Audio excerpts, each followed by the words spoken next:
Concernant la piscine, l'enquête de 2003 était assez significative.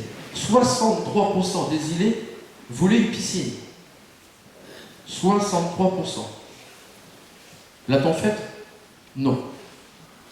On a, parallèlement à l'enquête, on avait voilà, tous les équipements que vous souhaitez avoir sur votre territoire. 1% des îlets voulaient une médiathèque.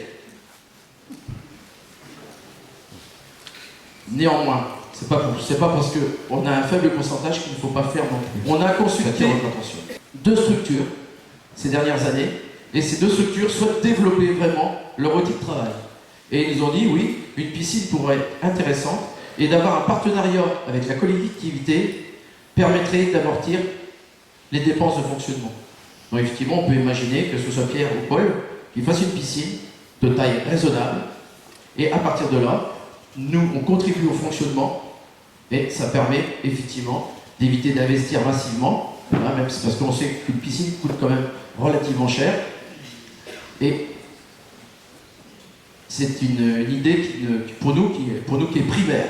Si on n'y arrive pas à trouver ce partenariat public-privé, je peux vous assurer, comme je l'ai dit à beaucoup d'entre nous, on en construira une. Aujourd'hui, on envoie nos enfants sur le continent pour apprendre à nager. Alors, je ne vais pas vous faire un bassin à poissons quand même. Hein. Mais au moins, si on n'arrive pas à trouver un conventionnement, un partenariat avec ces privés, on en construira une de taille raisonnable. Quand je dis taille raisonnable, c'est de taille raisonnable.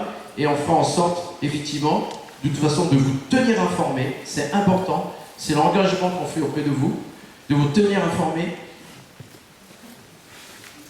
de, au moins, l'échéance qu'on s'est donnée. Il est important pour nous, dans les 2 ans qui viennent, qu'on est en mesure de vous dire oui ou non, quelle solution nous allons prendre.